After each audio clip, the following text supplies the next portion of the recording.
Oi pessoal, tudo bem com vocês? Eu sou a Fernanda, sejam bem-vindos a mais uma Quarta Criminal. E essa quarta vai ser um pouco diferente porque o vídeo não vai ser lançado na quarta-feira. Eu não consegui estar gravando o vídeo pra sair na quarta, eu tive um problema. Mas antes tarde do que nunca vai estar saindo nessa sexta-feira. E o caso de hoje é sobre o Wayne Williams, um caso controverso que aconteceu na cidade de Atlanta, que foi o assassinato de 28 crianças e adolescentes negras. Mas antes de ir pro vídeo, não esquece de curtir esse vídeo, compartilhar com os amigos e comentar bastante aqui embaixo. Bom, os assassinatos de Atlanta foram uma série de mortes que aconteceram nos anos 80. 28 crianças e adolescentes negras foram mortas de forma brutal e o principal suspeito é o Wayne Williams. Algumas dessas crianças e adolescentes foram mortas por tiros e outras por estrangulamento. As primeiras vítimas desapareceram em 1979. E mesmo nesse período, várias crianças desaparecendo, os policiais não queriam investigar, porque eles não estavam aceitando que podia ser casos interligados. E esses desaparecimentos, eles ocorriam à luz do dia, em lugares que essas crianças frequentavam e sempre estavam por lá. Então, era um caso que estava chocando bastante a sociedade na época. Que foi o caso de Yusuf Bell, de 9 anos, que desapareceu em outubro de 1979. Ele tinha ido a um comércio para sua vizinha e não foi visto mais. A última pessoa que viu ele disse que viu ele entrando em um carro Chevrolet. E em junho de 1980, eram de 10 anos, ele também foi sequestrado nas redondezas da sua casa e também foi visto entrando em um Chevrolet.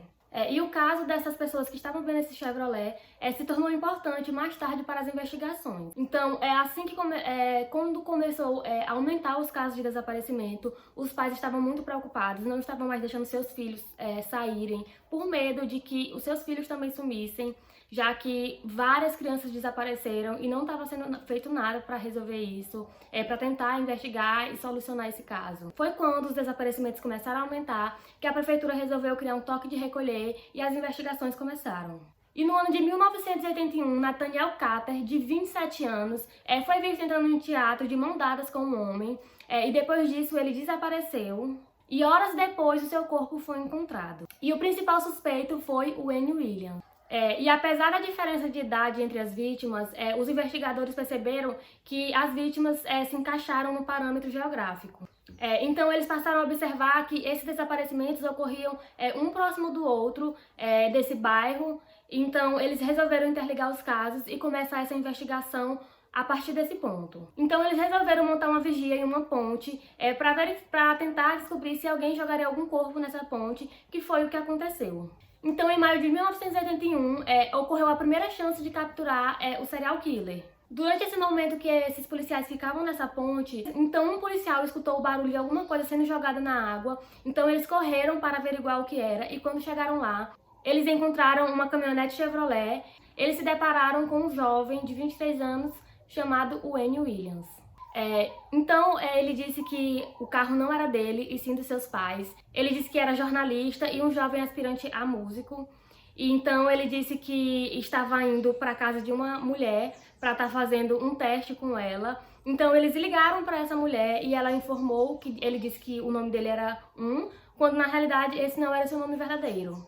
Então, a partir desse momento, ele se tornou o principal suspeito das mortes que estavam acontecendo em Atlanta. Então, como o corpo do Nathaniel Carter foi encontrado no rio, ele se tornou o principal suspeito da morte dele. Então, com esse corpo encontrado nesse rio, para conseguir relacionar ele ao homicídio. Então, os investigadores resolveram ir até a casa do Wayne Williams e, chegando lá, eles resolveram averiguar a casa dele, analisar todos os cômodos. Então, eles fizeram uma análise no carpete da casa dele. Então eles ligaram as fibras do carpete e os pelos do cachorro às vítimas, porque em muitas das vítimas foi encontrado a fibra e pelo de cachorro que batiam com as evidências que estavam na casa dele. E em 21 de junho de 1981, essas evidências foram suficientes para prender o Wayne Williams. E durante as investigações, eles descobriram que o Wayne ficava distribuindo panfletos para jovens, dizendo que era para eles fazerem teste para o seu novo grupo musical. Isso ficou como uma forma como ele conquistava a confiança das suas vítimas para elas entrarem no seu carro. Então ele foi preso e foi julgado. O julgamento dele demorou horas. Então, o júri resolveu condenar o Wayne Williams, mas ele só foi condenado por 2 mortes, porque, segundo eles, não havia evidências para condenar ele pelas outras mortes. Então, por essas 2 mortes, ele pegou a sentença de 2 prisões perpétuas. E até hoje o Wayne Williams alega ser inocente, ele disse que não cometeu esses crimes, que ele está sendo injustiçado por esse crime e que, na verdade, o verdadeiro culpado está solto até hoje. Mas o mais interessante é que, quando ele foi preso, as mortes cessaram imediatamente, não houve mais nenhum desaparecimento, não houve nenhuma morte. E muitas pessoas acreditam que ele era inocente sim, eles acreditam que os investigadores tentaram condenar ele para estar meio que acalmando a população, porque, segundo eles, as provas eram apenas circunstanciais, as provas eram frágeis para condenar ele. Esse é um caso bem complicado, porque até hoje não foi comprovado se ele matou essas outras 26 pessoas, foi comprovado que ele matou 2. E como eu disse, as evidências mostraram no corpo das vítimas que tinha fibra de carpete e de cachorro e pelo de cachorro. Mas mesmo assim ele só foi condenado pelas essas 2. E até hoje ele alega inocência. Seria interessante se, com esse caso reaberto, se eles pudessem comprovar se realmente ele matou essas outras pessoas. Então é isso, gente. Eu espero que vocês tenham gostado. Deixa aqui nos comentários se você já conhecia esse caso. E deixa aqui também nos comentários se você tem vontade que eu fale sobre algum caso. Então é isso. Até o próximo vídeo.